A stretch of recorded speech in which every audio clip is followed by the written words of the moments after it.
Welcome to A edu. और ए edu के हमारे इस यूट्यूब चैनल में आप सभी का स्वागत है।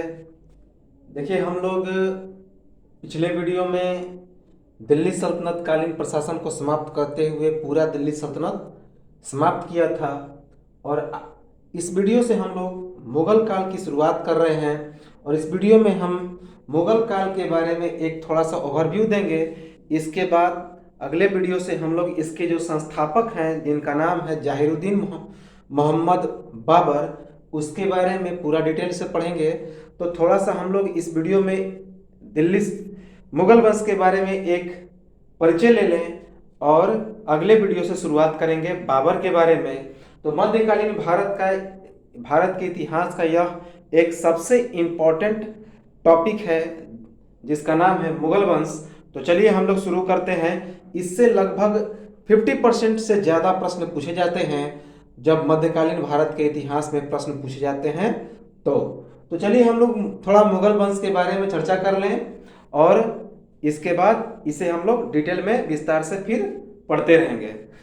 सबसे पहले मुग़ल वंश दिल्ली सल्तनत के अंतिम शासक, जिसका नाम था इब्राहिम लोदी, उसकी हत्या बाबर करता है 21 अप्रैल 1526 ईस्वी को पानीपत के प्रथम युद्ध में, और दिल्ली सल्तनत समाप्त हो जाता है, जो हम लोग अगले वीडियो में पढ़ेंगे भी बाबर के अध्याय में। तो सबसे पहले इसका संस्थापक जहीरुद्दीन मोहम्मद बाबर मुगल वंश 231 वर्ष तक भारत में शासन किया था, याद रखेंगे। तो मुगल वंशों का जो मुगलों का शासन था भारत में कितने वर्ष तक? 231 वर्ष तक था। इसका वास्तविक संस्थापक अकबर को कहा जाता है, क्योंकि अकबर ने काफी विस्तारित कर दिया था मुगलों के साम्राज्य को, और इसी कारण मुगल वंश के वास्तविक संस्थापक पूछा जाए तो अकबर, और मुगल वंश का संस्थापक पूछा जाए तो बाबर को कहते हैं। मुगलों की राजभाषा कैसी थी? फारसी, यानी कि ईरानी भाषा। तो मुगलों की राजभाषा फारसी थी और मातृभाषा चगताई तुर्की। तो चगताई तुर्की इनकी मातृभाषा थी मुगल वंश की। मुगल तैमूर लंग के वंशज थे, इसीलिए अपने आप को क्या कहते थे? तैमूरिया कहते थे। क्योंकि तैमूर लंग 1398 ईस्वी में भारत पर आक्रमण किया था, जब भारत में सिकंदर लोदी का शासन था। तो 1398 ईस्वी में एक मंगोल आक्रमणकारी तैमूर लंग, जो तैमूर का शासक था, उन्हीं के वंशज थे ये। तो इसीलिए ये जो मुगल वंश के लोग अपने आप को क्या कहते थे? तैमूरिया कहते थे। तो मुगल वंश के सभी शासक चूंकि तैमूर लंग के वंशज हुआ करते थे, इसलिए ये अपने आप को क्या कहते थे? तैमूरिया। इनकी पैतृक उपाधि मिर्जा थी, याद रखेंगे। तो मुगल वंशों की पैतृक उपाधि क्या थी? मिर्जा। इनकी जाति तुर्की। ये सुन्नी मुसलमान हुआ करते थे, यानी कि मुसलमानों का दो भाग था, एक शिया और एक सुन्नी। शिया जो होते थे वे शांत स्वभाव के होते थे, जबकि सुन्नी कट्टर मुसलमान हुआ करते थे, कट्टर धार्मिक होते थे। अतः इनकी जो जाति थी कैसी थी? सुन्नी मुसलमान, तुर्की के सुन्नी मुसलमान थे। चगताई वंश की शाखा का नाम चंगेज खा के द्वितीय पुत्र चगताई के नाम पर पड़ा। तो जो चगताई वंश का शाखा था, उसका नाम जो पड़ा वह चंगेज खा के द्वितीय पुत्र, जिसका नाम था चगताई। याद रखेंगे कि चगताई वंश का नाम क्यों पड़ा? तो चंगेज खा के द्वितीय पुत्र का नाम क्या था? चगताई था। उसी के नाम पर चगताई वंश पड़ा, चगताई शाखा पड़ा। 16वीं शताब्दी के यूरोपियों ने इस वंश के शासकों के लिए मुगल शब्द का प्रयोग किया। तो चगताई वंश के शासकों के लिए पहली बार पूछा जाए कि मुगल शब्द का प्रयोग कब हुआ, तो 16वीं शताब्दी में यूरोपियों ने किया। तो 16वीं शताब्दी के यूरोपियों ने इस वंश के शासकों के लिए मुगल शब्द का प्रयोग किया, याद रखेंगे। मुगलों की राजधानी 3 थी। पहला आगरा, जिसे अकबराबाद भी कहते हैं, तो पहले आगरा को बनाया उन्होंने राजधानी यानी कि अकबराबाद को, फिर फतेहपुर सीकरी को बनाया, फिर शाहजहानाबाद यानी कि दिल्ली।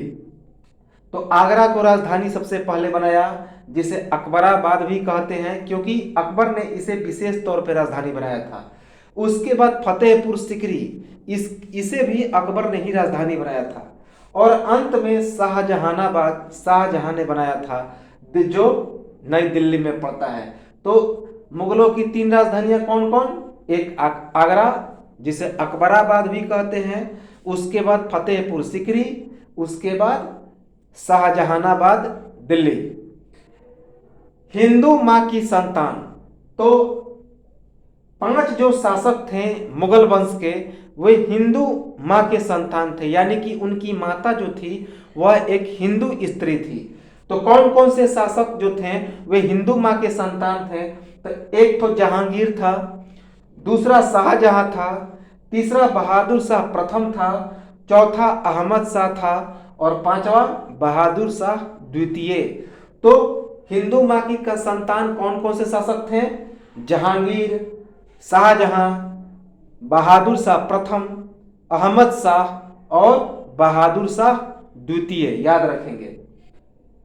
तो कौन कौन से शासक हुए मुगल वंश में, अब हम लोग उसे श्रेणी वाइज देख लें।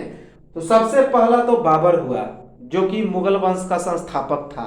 उसके बाद उसका पुत्र, बड़ा पुत्र, हालांकि बाबर के 4 पुत्र हुए थे, जो हम लोग आगे के वीडियो में सब पढ़ेंगे। तो पहला जो बड़ा पुत्र था हुमायूं, बाबर के 4 पुत्र थे, हुमायूं, अस्करी, जिंदाल। तो ये सभी पुत्रों में सबसे बड़ा था हुमायूं। उसके बाद उसका पुत्र बना अकबर, अकबर के बाद उसका पुत्र बना जहांगीर, जहांगीर के बाद उसका पुत्र बना शाहजहां, शाहजहां के बाद औरंगजेब, और औरंगजेब के बाद 1857 की संग्राम में सबसे अंतिम मुगल शासक रहता है बहादुर शाह द्वितीय, और यहीं से मुगल समाप्ति हो जाती है। तो हालांकि और भी शासक हैं, लेकिन इन्हीं के इर्द गिर्द पूरा मुगल वंश चलता है। बाकी जो शासक थे वे अयोग्य थे और इतिहास में उनका वर्णन काफी कम है।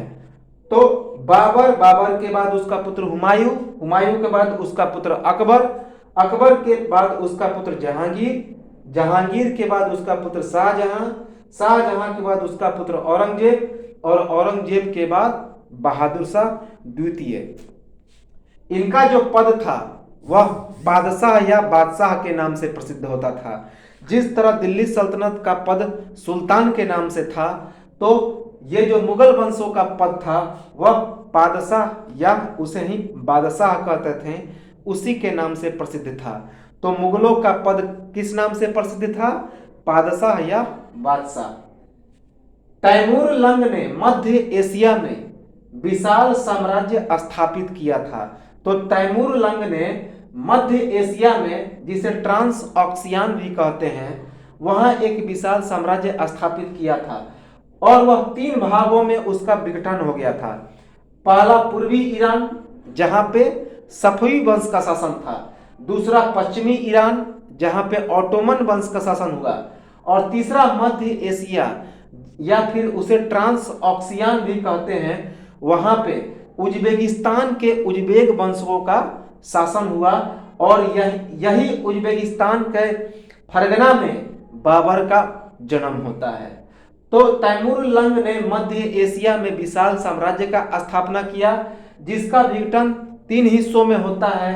पहला पूर्वी ईरान, जहां पे सफवी वंश का शासन होता है, दूसरा पश्चिमी ईरान, जहां पे ऑटोमन वंश का शासन होता है, और तीसरा मध्य एशिया, जिसे ट्रांस ऑक्सियान भी कहते हैं, और वहां पे उज्बेक वंश जो उज्बेकिस्तान के हुआ करते थे उनका शासन होता है, और उसी के इलाका में पड़ता है फरगना, और उसी का शासक था बाबर, और यहीं से पूरा मुगल वंश शुरुआत होता है। तो चलिए, ये तो था मुगल वंश का एक ओवरव्यू, एक संरचना। अगले वीडियो से हम लोग इसके शासकों के बारे में चर्चा करेंगे और प्रारंभ करेंगे मुगल वंश का संस्थापक बाबर, जिसका पूरा नाम था जहीरुद्दीन मोहम्मद बाबर। तो मिलते हैं हम लोग अगले वीडियो में, और आप लोग इसका एक स्क्रीनशॉट ले लें। लाइक, सब्सक्राइब, कमेंट और शेयर करते रहें। तब तक के लिए